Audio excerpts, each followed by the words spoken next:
കേരളത്തിൽ ക്യാൻസർ രോഗം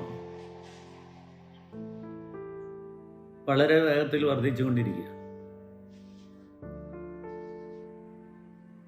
സർവേ റിപ്പോർട്ടുകളും ഒന്നല്ല ഞാൻ പറയുന്നത്. ഞാനിപ്പോൾ ഇരിക്കുന്ന NPR ക്യാൻസർ സെൻ്ററിലാണ്. ഇന്ന് ആഴ്ചയുടെ എൻഡാണ്. ഇന്ന് പോലും 30-ൽ പരം പുതിയ രോഗികളാണ് ഈ ക്യാൻസർ സെൻ്ററിൽ എത്തുന്നത്. ശരാശരി മാസം എടുക്കുകയാണെങ്കിൽ 60ഓളം ദിവസത്തിൽ 60 രോഗികൾ വരെ വന്നുകൊണ്ടിരിക്കുക. ഏകദേശം ഒരു 200 രോഗികളെങ്കിലും RCCയിൽ പുതുതായിട്ട് വരുന്നുണ്ടാവാം. അതുപോലെ തന്നെ മലബാർ ക്യാൻസർ സെൻ്ററിൽ ഒരു 100 രോഗികളെങ്കിലും വരുന്നുണ്ടാവാം. അമല, അമൃത തുടങ്ങിയുള്ള അതുപോലെ ചെറുതും വലുതുമായ ഹോസ്പിറ്റലിലൊക്കെ വേറെയും വരുന്നുണ്ടാവാം. അതൊക്കെ കൂട്ടിയാൽ കേരളത്തിൽ ഒരു ദിവസം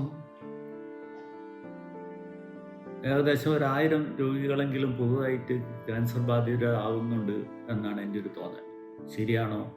കണക്കൊന്നും പഠിച്ചിട്ടല്ല ഞാൻ പറയുന്നത്.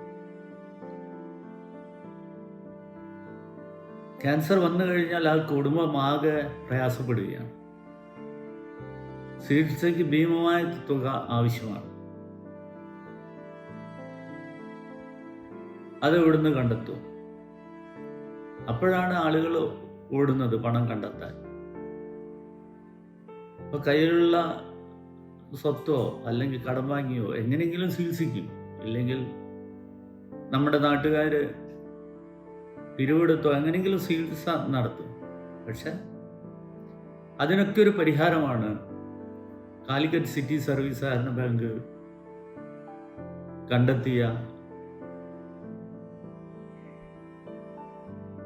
15,000 രൂപയുടെ ഒരു ഡിപ്പോസിറ്റ്. ആ ഡിപ്പോസിറ്റ് ചെയ്താൽ മാസ് കെയർ എന്നാണ് അതിന് പേര്. ആ ഡിപ്പോസിറ്റ് ചെയ്യുന്ന ആളുകളുടെ വയസ്സ് 60 വയസ്സിനുള്ളിൽ അവർ ചെയ്യണം. ജനിച്ച കുട്ടി തൊട്ട് 60 വയസ്സ് വരെയുള്ള ആർക്കും ആ സ്കീമിൽ ചേരാം. ആ ഡിപ്പോസിറ്റ് പൂർണ്ണമായും എപ്പം വേണമെങ്കിലും പിൻവലിക്കാം. പലിശ ഉണ്ടാവില്ല എന്നുള്ളത് മാത്രം. 70 വയസ്സ് വരെ, 70 വയസ്സിനുള്ളിൽ ക്യാൻസർ വന്നു കഴിഞ്ഞാൽ 5 ലക്ഷം രൂപ വരെ പൂർണ്ണമായും ഫ്രീ ആയി കൊടുക്കുന്ന ഒരു പദ്ധതി. വേറെ എവിടെയെങ്കിലും ഇങ്ങനെ ഒരു പദ്ധതി ഉണ്ടാവുമോ എന്ന് തോന്നുന്നില്ല. അതുകൊണ്ട് ആർക്കും ക്യാൻസർ വരാതിരിക്കട്ടെ. പക്ഷെ വന്നു കഴിഞ്ഞാൽ നമ്മളൊരാളെ ആശ്രയിക്കാതിരിക്കട്ടെ. അതിനായി നിങ്ങളെല്ലാവരും ഒരു 15,000 രൂപ മുടക്കി. അതുപോലെ കല്യാണത്തിനുള്ള ഗിഫ്റ്റ്, അത് ഈ 15,000 രൂപയുടെ ഡിപ്പോസിറ്റ് കല്യാണ വധുവിൻ്റെയും വരൻ്റെയും പേരിൽ കൊടുക്കുകയും,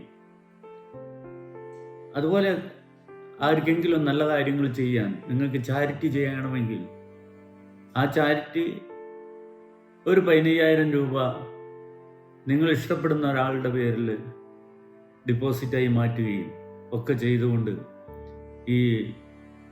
ഇത് വിജയിപ്പിക്കുകയാണ് വേണ്ടത്. ഇത് സമൂഹത്തിന് ആവശ്യമാണ്. ആ ആവശ്യം നിങ്ങളുടെ മുമ്പിൽ വെക്കുകയാണ്.